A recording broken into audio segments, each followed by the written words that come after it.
Pembahasan yang pertama yaitu makna pendekatan pembelajaran IPA. Pendekatan pembelajaran IPA merupakan landasan filosofi yang melatar belakangi proses pembelajaran IPA. Landasan filosofi ini berdasarkan epistemologi, ontologi, dan aksiologi pembelajaran IPA.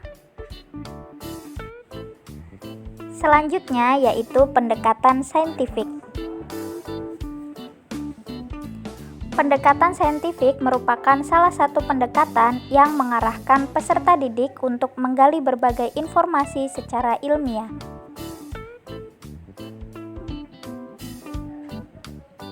Pendekatan saintifik dimaksudkan untuk memberikan pemahaman kepada peserta didik dalam mengenal, memahami berbagai materi menggunakan pendekatan ilmiah, bahwa informasi bisa berasal dari mana saja, kapan saja, dan tidak bergantung pada informasi searah dari guru. Karakteristik pendekatan saintifik diantaranya yaitu berpusat pada peserta didik, melibatkan keterampilan proses sains dalam mengkonstruksi konsep, hukum, atau prinsip, melibatkan proses-proses kognitif yang potensial dalam merangsang perkembangan intelek, khususnya keterampilan berpikir tingkat tinggi peserta didik, dan yang terakhir dapat mengembangkan karakter peserta didik.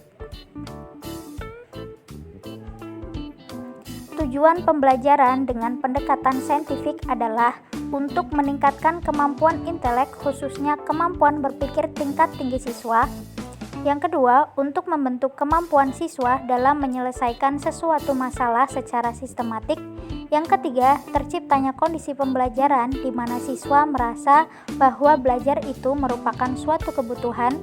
Yang keempat, diperolehnya hasil belajar yang tinggi.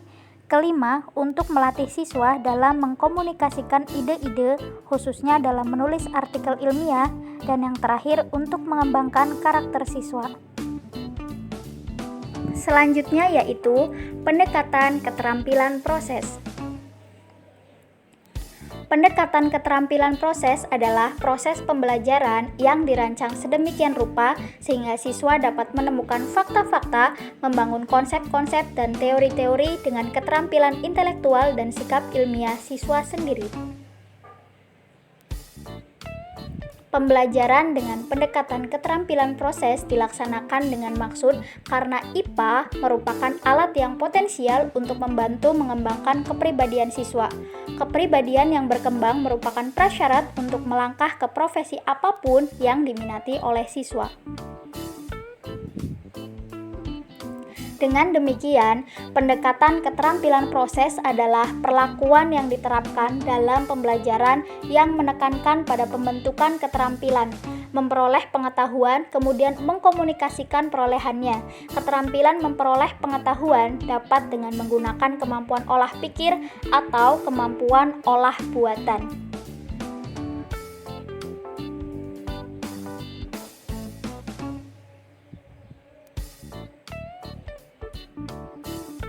Menurut Rustaman, keterampilan proses adalah keterampilan yang melibatkan keterampilan kognitif, melibatkan pikiran, pendekatan manual, melibatkan penggunaan alat dan bahan, pengukuran, penyusunan atau perakitan alat, dan yang terakhir yaitu sosial, berinteraksi dengan sesama dalam melaksanakan kegiatan belajar mengajar, misalnya mendiskusikan hasil pengamatan.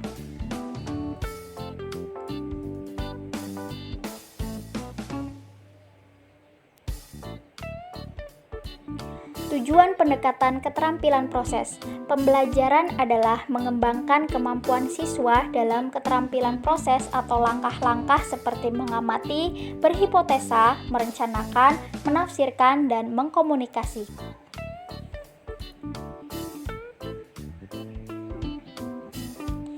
Prinsip-prinsip pendekatan keterampilan. Proses pendekatan keterampilan adalah proses pembelajaran yang dirancang sedemikian rupa sehingga siswa dapat menemukan fakta-fakta, membangun konsep-konsep dan teori-teori dengan keterampilan intelektual dan sikap ilmiah siswa sendiri.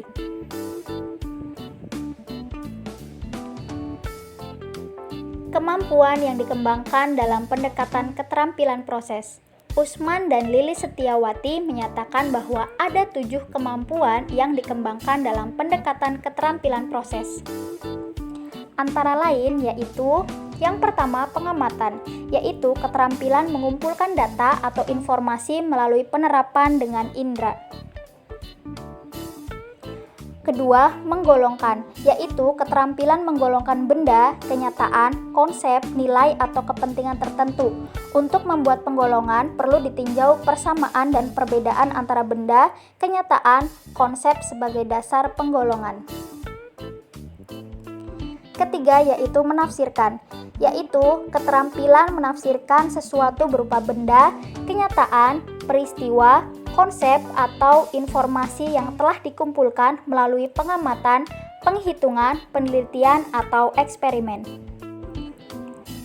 Yang keempat, yaitu meramalkan, yaitu mengantisipasi atau menyimpulkan suatu hal yang akan terjadi pada waktu yang akan datang berdasarkan perkiraan atas kecenderungan pola tertentu hubungan antar data atau informasi. Kelima, menerapkan, yaitu menggunakan hasil belajar berupa informasi, kesimpulan, konsep, hukum, teori, dan keterampilan. Melalui penerapan, hasil belajar dapat dimanfaatkan, diperkuat, dikembangkan, atau dihayati. Yang keenam, yaitu merencanakan penelitian, yaitu keterampilan yang amat penting karena menentukan berhasil tidaknya melakukan penelitian. Dan yang terakhir, yaitu mengomunikasikan, yaitu keterampilan menyampaikan perolehan atau hasil belajar kepada orang lain dalam bentuk tulisan, gambar, gerak, atau tindakan dan penampilan. Yang keempat, yaitu langkah-langkah pendekatan keterampilan proses. Suryo Subroto menyatakan bahwa ada langkah-langkah yang harus dilalui oleh seorang guru dalam menggunakan keterampilan proses.